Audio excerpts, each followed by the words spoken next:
Hello friends, welcome back to my channel divine tutorials. तो friends, जैसा कि आप सभी को पता है कि हमारे चैनल पर हिस्ट्री की क्लासेस स्टार्ट हो गई हैं। तो आज मैं आप लोगों के लिए टॉपिक लेकर आई हूँ तुगलक वंश का, जो कि बहुत ही इंपॉर्टेंट है। यहाँ से क्वेश्चन एग्जाम में पूछे जाते हैं। तो फ्रेंड्स, अगर वीडियो पसंद आए तो इसको लाइक कीजिए, शेयर कीजिए, सब्सक्राइब कीजिए और पास में लगे बेल आइकन को जरूर प्रेस कीजिए, जिससे सभी वीडियोज़ के नोटिफिकेशन आपको समय से मिलते रहें।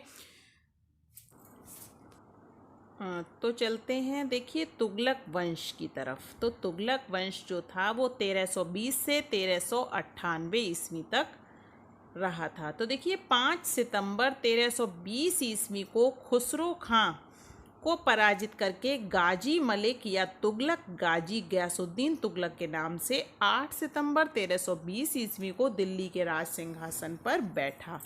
एक एक फैक्ट को ध्यान से सुनते चलिए, तो आप लोग कहीं से भी अगर कोई भी क्वेश्चन आ गया तो आप लोग उसमें कंफ्यूज नहीं होंगे। क्योंकि तो इसमें देखिए, तुगलक वंश जो था वो चला था 1320 से और 1398 तक। तो 5 सितंबर 1320 को खुसरो खां को पराजित करके गाजी मलिक या तुगलक गाजी गयासुद्दीन तुगलक के नाम से 8 सितंबर 1320 ईस्वी को दिल्ली के सिंहासन पर बैठा था। इसके बाद देखिए, नेक्स्ट पॉइंट है, इसमें दिया गया है, गयासुद्दीन ने अलाउद्दीन के समय में लिए गए अमीरों की भूमि को पुनः लौटा दिया। इसने सिंचाई के लिए कुएं व एवं नहरों का निर्माण करवाया। संभवतः नहरों का निर्माण करने वाला गयासुद्दीन प्रथम शासक था। नहरों का निर्माण करने वाला गयासुद्दीन जो था वो प्रथम शासक था। तो देखिए, गयासुद्दीन तुगलक ने दिल्ली के समीप स्थित पहाड़ियों पर तुगलकाबाद तुगलकाबाद नाम का एक नया नगर स्थापित किया। रोमन शैली में निर्मित इस नगर में एक दुर्ग का निर्माण भी हुआ। इस दुर्ग को छप्पन कोट के नाम से भी जाना जाता है। छप्पन कोट के नाम से किसको जाना जाता है? ये जो दुर्ग का निर्माण हुआ था, ठीक है, रोमन शैली में निर्मित इस नगर में एक दुर्ग का निर्माण भी हुआ था। तो इस दुर्ग को छप्पन कोट के नाम से भी जाना जाता है। और इसको किसने स्थापित किया था? इसको किया था गयासुद्दीन तुगलक ने। ठीक है, अब चलते हैं नेक्स्ट पॉइंट की तरफ। तो देखिए, गयासुद्दीन तुगलक की मृत्यु जो है वो 1325 ईस्वी में बंगाल के अभियान से लौटते समय जूना खां द्वारा निर्मित लकड़ी के महल में दबकर हो गई।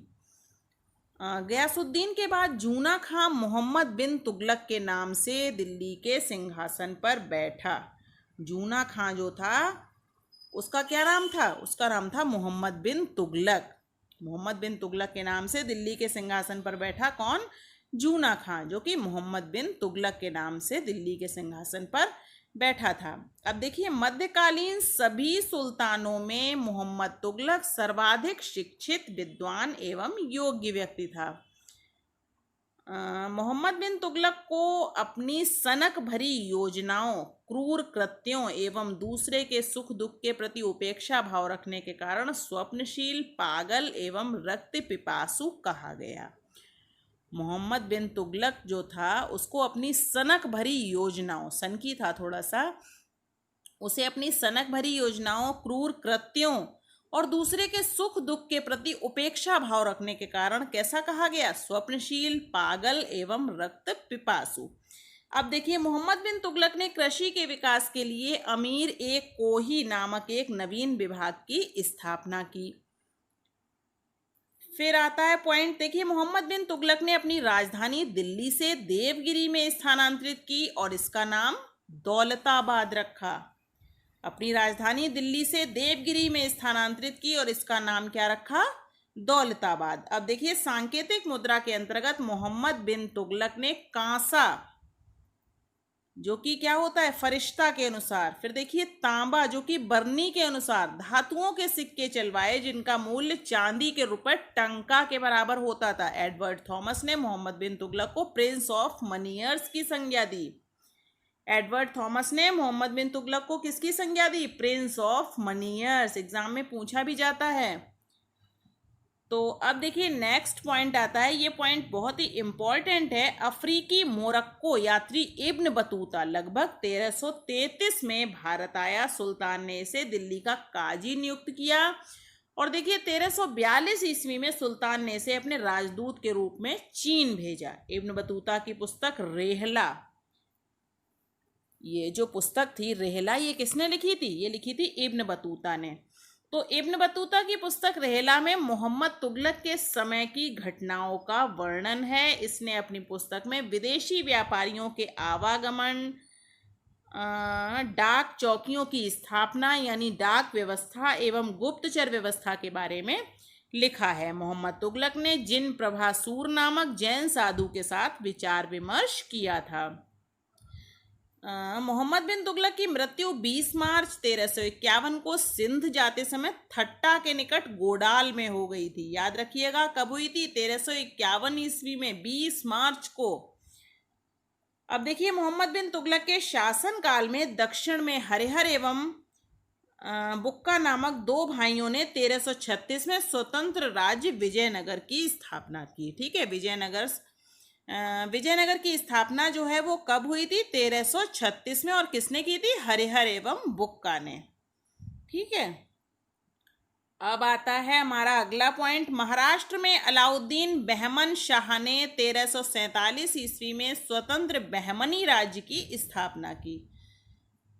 मोहम्मद बिन तुगलक की मृत्यु पर इतिहासकार बदायूनी लिखता है, अंततः लोगों को उससे मुक्ति मिली और उसे लोगों से, यानी बदायूनी ने क्या लिखा है? अंततः लोगों को उससे मुक्ति मिली और उसे लोगों से, ये लिखा है मोहम्मद बिन तुगलक की मृत्यु पर। इतिहासकार किसने? बदायूनी ने।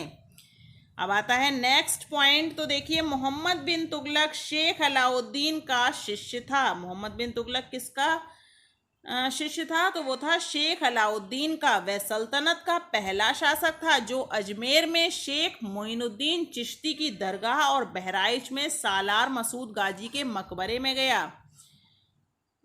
मोहम्मद बिन तुगलक ने बदायूं में मीरन मुलहिम,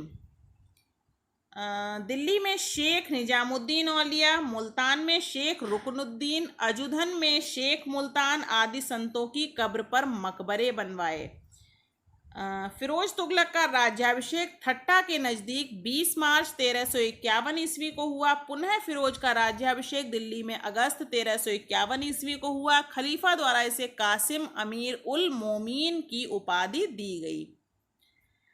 इसके बाद आता है पॉइंट हमारा, देखिए राजस्व व्यवस्था के अंतर्गत फिरोज ने अपने शासनकाल में 24 कष्टदायक करों को समाप्त कर केवल 4 कर खराज, खुम्स, इसके बाद देखिए जजिया एवं जकात को वसूल करने का आदेश दिया। कौन कौन से 4 कर लगाए गए? खराज, खुम्स, जजिया एवं जकात। इसके बाद देखिए फिरोज तुगलक ब्राह्मणों पर जजिया लागू करने वाला पहला मुसलमान शासक था। फिरोज तुगलक ने एक नया कर सिंचाई कर भी लगाया जो उपज का 1/10 भाग था। फिरोज तुगलक ने 5 बड़ी नहरों का निर्माण करवाया। ये बहुत इंपॉर्टेंट है, पूछा भी जाता है एग्जाम में कि फिरोज तुगलक ने कितनी नहरों का निर्माण करवाया। तो देखिए फिरोज तुगलक ने 5 बड़ी नहरों का निर्माण करवाया। अब आते हैं नेक्स्ट पॉइंट पर। तो देखिए फिरोज तुगलक ने 300 नए नगरों की स्थापना की। ये भी बहुत इंपॉर्टेंट है। इनमें हिसार, फिरोजाबाद, दिल्ली, फतेहाबाद, जौनपुर, फिरोजपुर प्रमुख हैं। इसके शासनकाल में खिजराबाद, टोपरा गांव एवं मेरठ से अशोक के 2 स्तंभों को लाकर दिल्ली में स्थापित किया गया। सुल्तान फिरोज तुगलक ने अनाथ मुस्लिम महिलाओं, विधवाओं एवं लड़कियों की सहायता के लिए एक नए विभाग दीवान एक खैरात की स्थापना की। सल्तनत कालीन सुल्तानों के शासनकाल में सबसे अधिक दासों की संख्या करीब 1,80,000 फिरोज तुगलक के समय थी। दासों की देखभाल के लिए फिरोज ने एक नए विभाग दीवान ए बंदगान की स्थापना की। इसने सैन्य पदों को वंशानुगत बना दिया। इसने अपनी आत्मकथा फतूहात ए फिरोज शाही की रचना की। इसने जियाउद्दीन बर्नी एवं शम्स ए शिराज अफीक को अपना संरक्षण प्रदान किया। इसने ज्वालामुखी मंदिर के पुस्तकालय से लूटे गए 1300 ग्रंथों में से कुछ को फारसी में विद्वान अबाउद्दीन द्वारा दलायते फिरोज शाही नाम से अनुवाद करवाया।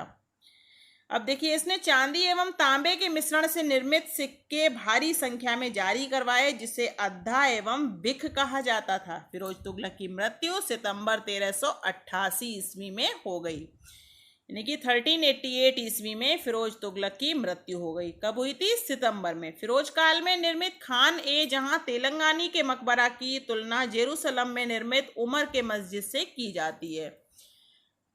सुल्तान फिरोज तुगलक ने दिल्ली में कोटला फिरोज शाह दुर्ग का निर्माण करवाया। तुगलक वंश का अंतिम शासक नासिरुद्दीन महमूद तुगलक था। इसका शासन दिल्ली से पालम तक ही रह गया था। तैमूरलंग ने सुल्तान नासिरुद्दीन महमूद तुगलक के समय 1398 में दिल्ली पर आक्रमण किया। अब देखिए, नासिरुद्दीन के समय ही मलिक कुशर्क पूर्वाधिपति की उपाधि धारण कर एक हिजड़ा मलिक सरवर ने जौनपुर में एक स्वतंत्र राज्य की स्थापना की। तो फ्रेंड्स, ये था हमारा तुगलक वंश, और आगे का वीडियो मैं आप लोगों के लिए कल लेकर आऊँगी। तो तब तक के लिए धन्यवाद।